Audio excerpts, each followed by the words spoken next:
आज हम जानते हैं स्पेक्ट्रम यानी आधुनिक भारत के इतिहास चैप्टर 4 जिसमें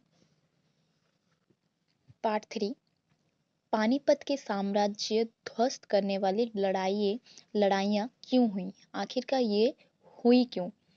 तो वर्तमान हरियाणा के यमुना तट पर और गंगा एवं सिंधु नदियों के उपजाऊ मैदानों में अवस्थित पानीपत, तो ये पानीपत कहाँ अवस्थित है, ये वर्तमान में हरियाणा के यमुना तट पर, ठीक है, और गंगा एवं सिंधु नदियों के उपजाऊ मैदानों में अवस्थित है पानीपत, तथा इसके आसपास के क्षेत्र विभिन्न युद्धों के गवाह रहे हैं। ये जो पानीपत की इलाका है और इसके आसपास के क्षेत्र में बहुत सारे युद्ध हो चुके हैं और ये सारे इलाका इन युद्धों के गवाह रह चुके हैं।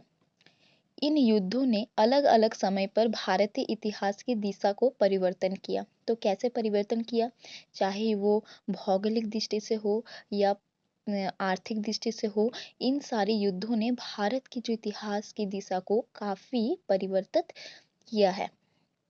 1526 में पानीपत का प्रथम युद्ध बाबर और इब्राहिम लोदी के बीच लड़ा गया था, ये हम सब जानते हैं।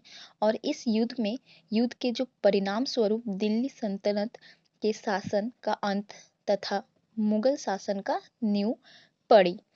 तो दिल्ली सल्तनत के शासन थे जिसके राजा तब बाबर थे। बाबर और इब्राहिम लोदी के बीच लड़ाई हुआ और लड़ाई होने के पश्चात बाबर हार गए और इब्राहिम लोदी की जीत हुई और इस जीत के पश्चात दिल्ली के सल्तनत के शासन का अंत हुआ और मुगल शासन की नींव पड़ी। पानीपत के द्वितीय युद्ध 1526 में अकबर और हेमू के बीच हुआ, जिसने मुगल शासन की निरंतरता को बनाए रखा। मराठों और अहमद शाह अब्दाली के बीच 1761 में पानीपत का तीसरा युद्ध हुआ। पानीपत का पहला युद्ध 1526 में, दूसरा युद्ध 1556 में और तीसरा युद्ध 1761 में हुआ, जिसने पूरे भारत पर शासन करने को मराठा अभिलाषा को धूसरित कर दिया। अब यहाँ पे एक प्रश्न आती है, अक्सर ये सवाल हर एग्जाम में, हर परीक्षा में की जाती है कि पानीपत पसंदीदा रणभूमि क्यों थी, आखिरकार ये पानीपत ही क्यों थी। ये आम हम सब भी जब पढ़ते हैं तो हमारे मस्तिष्क में भी यही प्रश्न आते हैं कि जो ये योद्धा जो है ये सारे, ये आखिरकार पानीपत की जगह को ही, रणभूमि को ही क्यों पसंद करते थे। तो आइए आज हम जानते हैं। नंबर 1 पॉइंट, पानीपत को एक रणनीति अवस्थिति थी। पानीपत जो थी वो एक रणनीतिक अवस्थिति थी। कैसे? सामान्यतः युद्ध के एक पक्ष दिल्ली उत्तरी भारत की राजनीतिक राजधानी पर कब्जा करने के लिए खैबर दर्रे से होते हुए उत्तरी या उत्तर पश्चिम दिशा से आता था। राजस्थान के रेगिस्तान या उत्तरी क्षेत्रों में घने जंगल जैसे दुर्गम एवं दूरूह क्षेत्र से होकर आना बेहद मुश्किल एवं जोखिमपूर्ण था। मतलब आप समझ सकते हो, पानीपत जो है वो उत्तर पश्चिमी इलाका में स्थित है।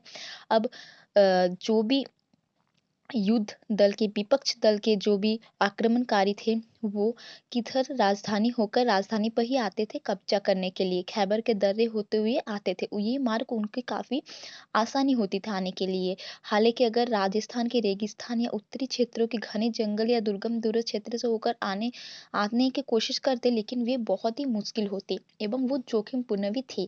तो इस वजह से वे पानीपत का जो रास्ता है ये काफी उन लोगों के लिए सुगम थे, उन लोगों के लिए। इस वजह से उन्होंने, पहला पॉइंट ये हो सकता है, इस वजह से उन्हें ये पानीपत की जो है ये रणभूमि पसंद आती थी। दूसरी ओर दिल्ली के शासक पानीपत को एक सुविधाजनक रणनीति मैदान मानते थे और इसलिए युद्ध के लिए इसे प्राथमिक देते थे।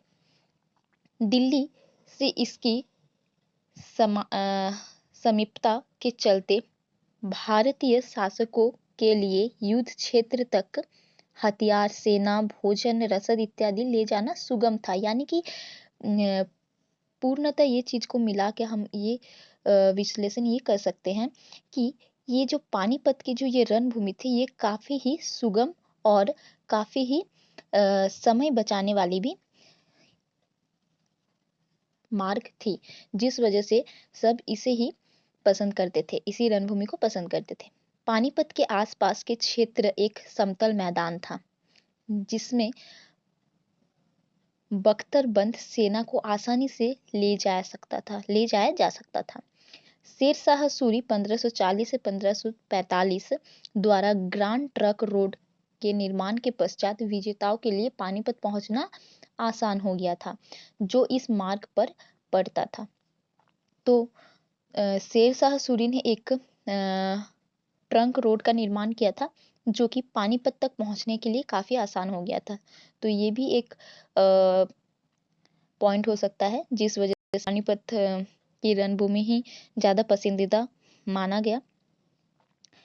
दूसरा, इस क्षेत्र में मानसूनी वर्षा की अवधि अपेक्षाकृत रूप से छोटी होने के कारण युद्ध करना आसान था, और दूसरे क्षेत्र में मानसूनी जो वर्षा है ये लगातार होने के कारण वहाँ पे युद्ध रणभूमि में भी काफ़ी दिक्कत आ जाती थी, जिस कारण से ये पानीपत की ये रणभूमि ही ज़्यादा पसंद करते थे। इस क्षेत्र में शिल्पकार लुहार युद्ध संबंधित चीजें बनाने में पराम पारग पारंगत थे। ये सबसे ज़्यादा इम्पोर्टेंट पॉइंट है, क्योंकि उस समय युद्ध क्षेत्र में जो तलवार हथियार ये सारे टूट जाते थे या फिर नए चीज़ जो बनाने थे उसके लिए एक पारंगत भी जरूरी थी, जो कि इस क्षेत्र में ही विशेष रूप से पाए जाते थे, जिससे युद्ध के दोनों पक्षों के लिए युद्ध सामग्री प्राप्त करना सुगम हो गया था। तो यही कुछ वजह है, कुछ पॉइंट्स है 1 2 3 4 5 6, जिस वजह से पानीपत पसंदीदा रणभूमि कहलाते थे। आज के लिए बस इतना ही। धन्यवाद।